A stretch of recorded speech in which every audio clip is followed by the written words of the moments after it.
So Dennis Mendiola, I'm currently the Special Assistant to Homeland Security. Previous to this, I used to be the Commissioner for the Department of Fire and Emergency Medical Services. Prior to that, I was the Deputy Commissioner for the Department of Fire in Rota. And little background too goes back to, previously military. I was in the military, so yeah. I currently serve under this administration as the Homeland Security Special Assistant in charge of the disaster management program for this UNMI. And so what made you decide to seek office? My understanding is this isn't your first time running for office, right? Yes, I've always told my staff and the people surrounding me that it's always been about our people, the people of Rota. So all these positions that I've ventured into are really just a stepping stone into really what I really wanted to do, was serving our people of Rota in a higher capacity in legislation or as a legislator. And you are part of what some people are calling, the next generation coming into office. Senator Victor Halcock said he's purposely not running to make room for the next generation. Your fellow senator from Rota, who was just elected from the House, is also Thomas Manglona, a younger politician.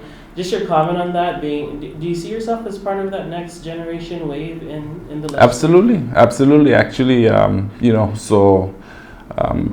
Donald was a lot younger than I am. Congressman Donald was a lot younger than I am, but for me, I think that we see eye to eye in terms of the generation, as far as growing up and how we entered into this information technology era. So yes, we are the new generation leaders for Rota, and we're pretty excited. It doesn't really matter political alliance now. It's really just coming together and working for the people. So yes.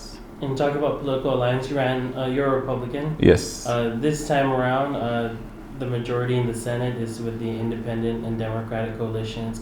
It might be a little harder, I guess, to get things done if people stay within party lines. So what's your approach going in as a member of a really narrow, minority, given that I think the split's only about 5-4 at this point? Yes. So in the legislature right now, or as far as the Senate, there's 4 Republicans that are currently or elected into office, and I think 3 independents and 2 Democrat.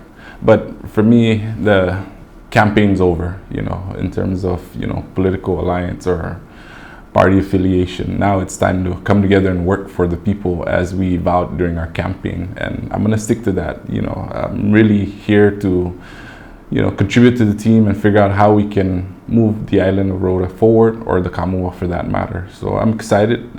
Sure, it's going to be a little bit challenging because party does kind of play a role in some of the decisions, but for the most part, I'm open, and I'm eager to collaborate and work with these guys.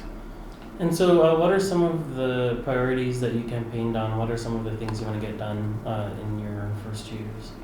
So some of the issues that are facing our people are really just, we need to generate economy for the island of Rota specifically. We've kind of leaned a lot on the Saipan, Tinian. Now it's time for us to start working together to start generating some economy, so that, we can generate revenue so that we can try and be a little bit self-sustained. I think we need to look into our agricultural system, and start, influencing people to, start the farming industry and start, exporting goods, looking at our, hotel industry and start, focusing on more remote hotels, Airbnbs, and, see how we can entice our neighboring island like Guam to come into Rota and be more, sell the peace and tranquility that Rota offers, and hopefully that'll spark some revenue for us. And we've seen people talk about the price of rice at a store, or the price of goods. Even entering Rota, I believe CBP had to be essentially sponsored by the legislators. So is that also top of mind for you to address those shipping and travel costs? Yes, it's always been a problem with Rota when it comes down to cost, goods and commodity. You know, as I said in some of the campaigns, that I can't tell a store owner how to, you know, what profit margin they're gonna make out of their rice. But I think the government can come in and, you know, help try and subsidize some of those costs so that we can start reducing some of those costs for our people. So it's a little bit affordable. It's, you know, more affordable for our people.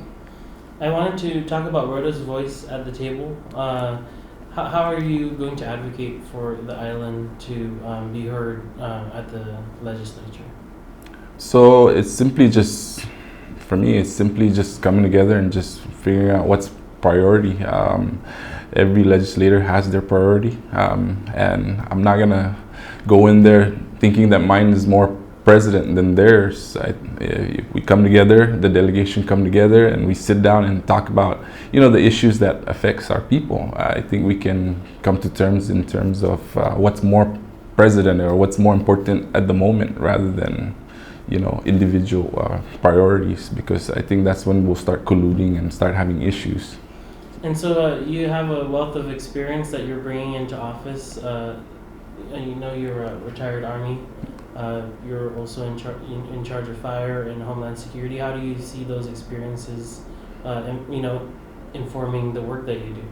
So the experience that I got out of all of this is just really the interpersonal skill, learning to work with people. You know, I always say that, you know, if we come together and, you know, put all our brains together, it makes the work a lot easier. I even in the military leadership classes, you know, it's really about working with people, you know, trying to understand the issue and making sure that when we address them, it's really, you know, truly purely an intent, you know, rather than making it more of my own personal, you know, agenda. It's really, you know, coming into the seat, it's about the people. So I'm sure that every one of those legislators that just got elected really has the same, you know, train of thought. So working together, using all these experience and resources, we'll get the job done. All right, that's all the questions I had. Is there anything else you want to let the community know? We're a few weeks away from inauguration, right? So I just really want to thank everybody who gave me the opportunity to serve them, you know, for the people of Rota who gave me the opportunity to serve, you know, come inauguration. You know, I'm not really one to promise anything, but I'm gonna promise my hard work and, you know, give the people of Rota, you know, my due diligence and ensure that I address issues accordingly. So to everybody that, you know, gave me that, you know, support, that trust, I want to thank you on behalf of my family, my committee. All right, thank you so much.